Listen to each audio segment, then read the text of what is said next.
Hello everyone. In this video of Laws of Motion Part 2, we are going to discuss momentum, laws of conservation of linear momentum, equilibrium of particle, common forces in mechanics, friction, and methods of reducing friction. So let's start with momentum, which we have already discussed in the part 1 also. The momentum is the product of mass and velocity, as it depends on the mass and velocity. It is defined as the product of its mass and velocity. Momentum is equal to mass into velocity and denoted by P, where P is equal to m into v. As it is a vector quantity, it is directly proportional to mass. Now suppose if a cricket ball and a tennis ball move with the same velocity, momentum of the cricket ball is more because its mass is larger than that of the tennis ball. Then momentum is directly proportional to velocity also. If two cricket balls move with different velocity, then the momentum of the ball with greater velocity possesses more momentum if they have the same mass. If the body is at rest, its velocity is 0 and hence its momentum is also 0. Every moving body possesses momentum. Momentum, again, as I told you, it is a vector quantity. What will be its SI unit? Its SI unit will be momentum ka formula. If we see, it is m into v, that is m is kg, unit of mass is kg and velocity is meter per second.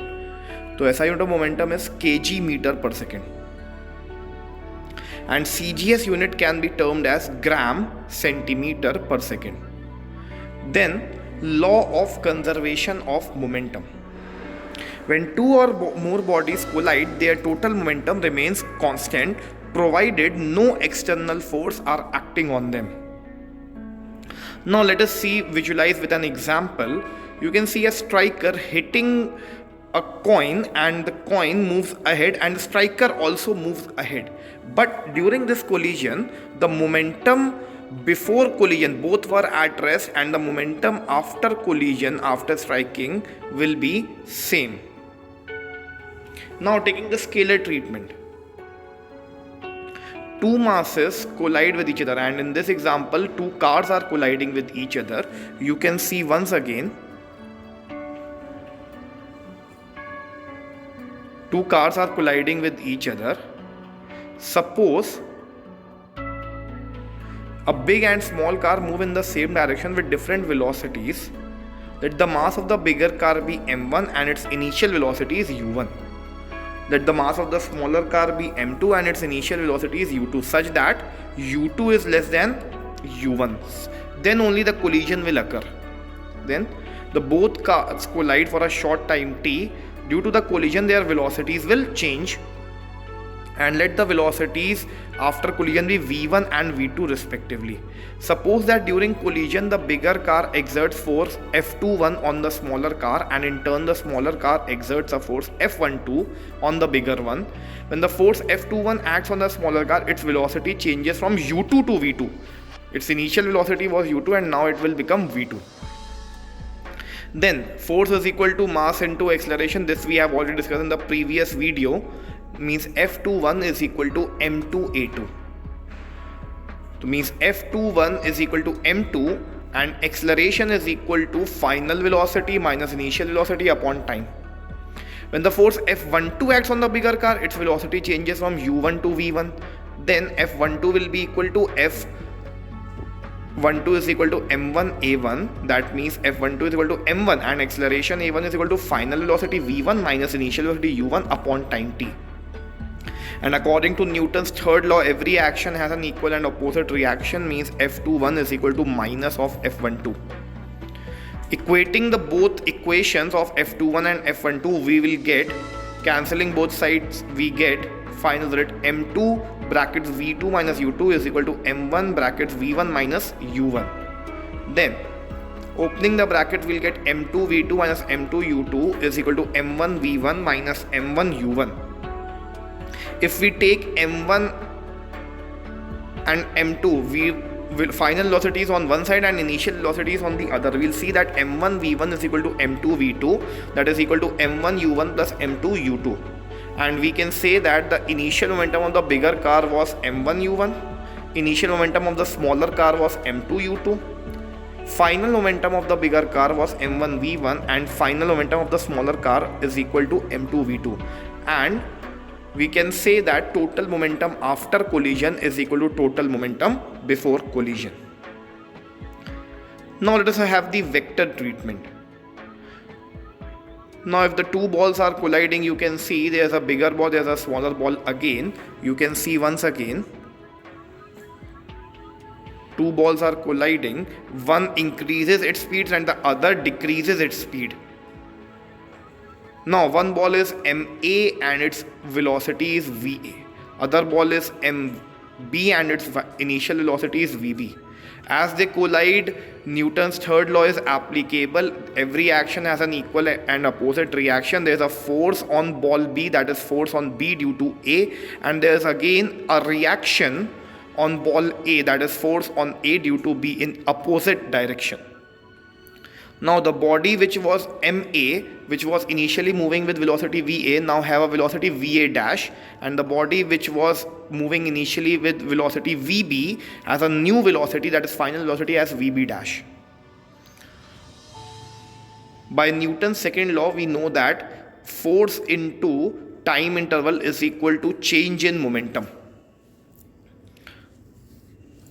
and FAB into delta t is equal to PA dash minus PA, final momentum minus initial momentum, and FBA delta t is equal to PB dash minus PB, that is again final momentum minus initial momentum, where delta t is the common interval of time for which the bodies are in contact. By Newton's third law, FAB is equal to minus FBA, and if we equate this whole equation, we'll get PA dash minus PA is equal to minus of PB dash minus PB.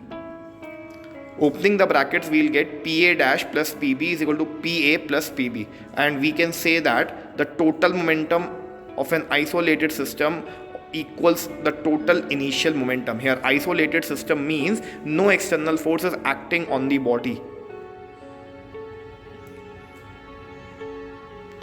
Now the next thing is friction. There are two types of friction. One is static friction and other is kinetic friction. First we'll talk about static friction.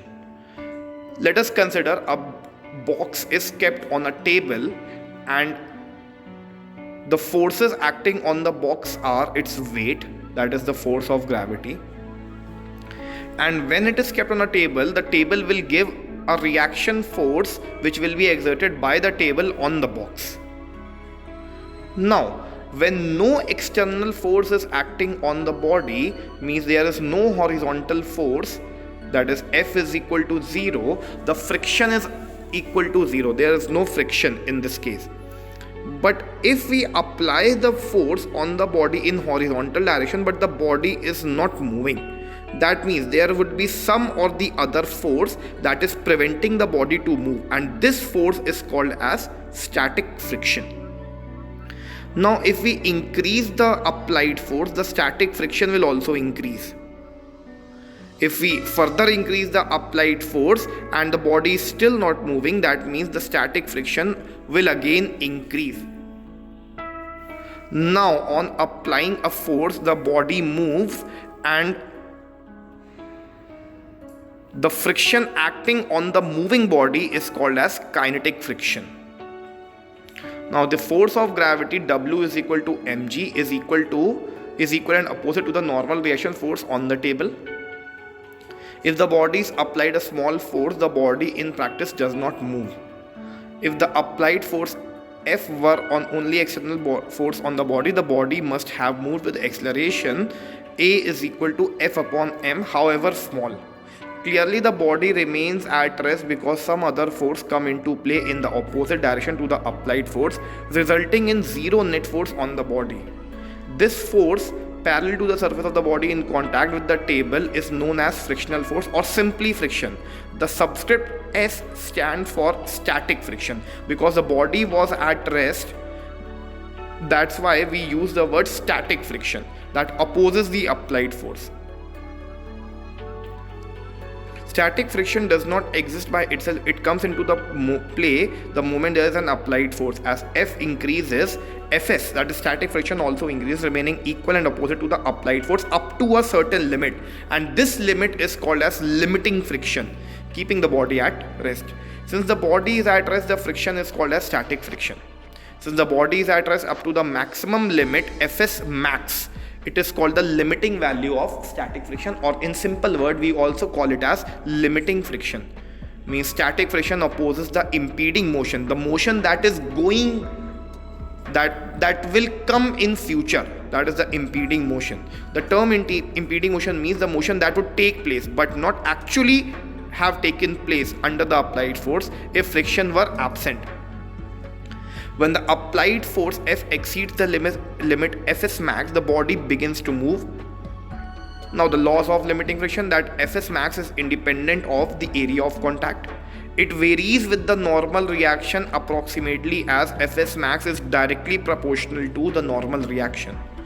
That means Fs max is equal to mu s into n, where mu s is the constant of proportionality depending upon the nature of the surface in contact. That it is also called as the coefficient of friction.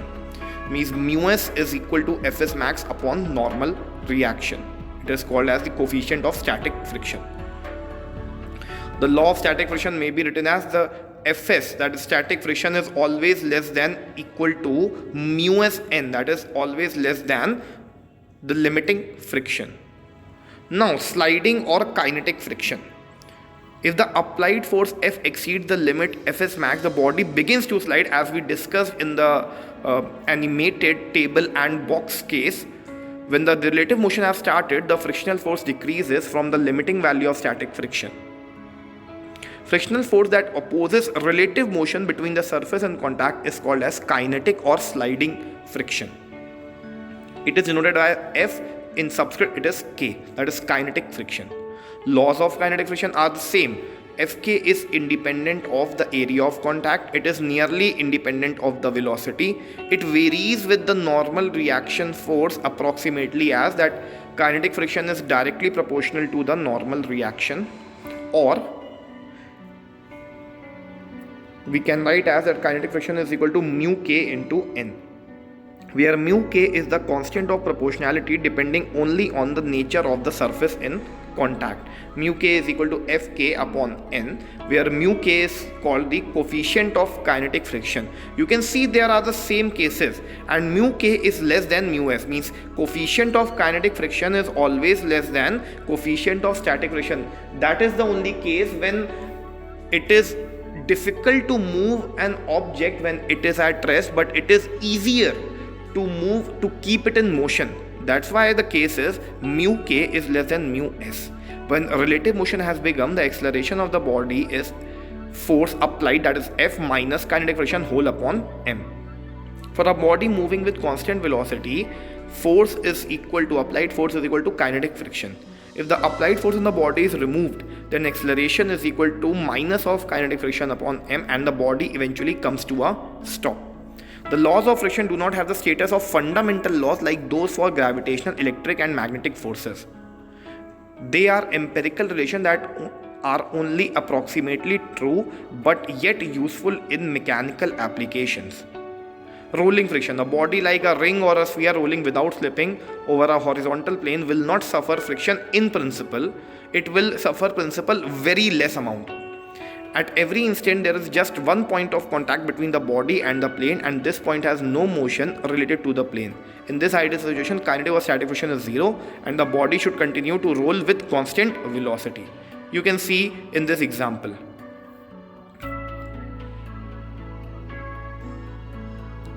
You can see, you are seeing a sphere. You can see once again,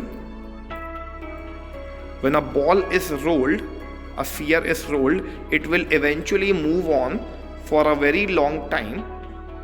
When a ring is rolled, it will eventually move on for a very long time. That is, rolling friction is very less. However, in practice this does not happen and the body comes to rest eventually, because there will be some or the other friction.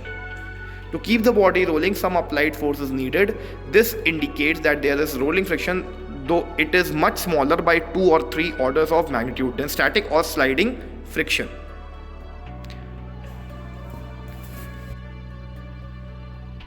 Now the ball is rolling as seen, and if there is friction it will stop eventually. Rolling friction has a complex origin. During rolling, the surface in contact get momentary deformed a little, and this result in finite area, not a point, of the body being in contact with the surface.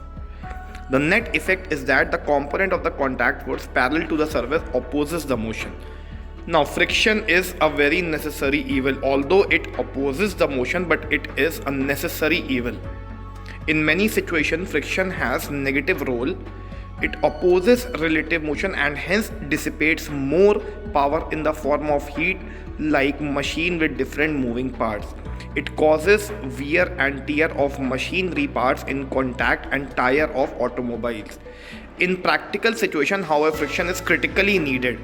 Brakes in machines and automobile use friction to stop the motion of them. If the friction was absent, then we are not able to apply brakes in any of the moving objects.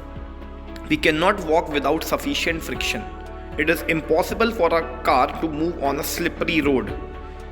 On an ordinary road, the friction between the tire and road provides the necessary external force to accelerate the car. Now, how to reduce friction? Solid, semi-solid and liquid lubricants can be used to reduce friction. Like solid material, that is graphite, are used in devices. Semi-solid, that is grease, and liquid oil are used in devices to reduce friction. Ball bearings is a very good example of reducing friction. Ball bearings can be used to reduce friction since the rolling friction is less. A thin air cushion can be used between the solid surface to reduce the friction.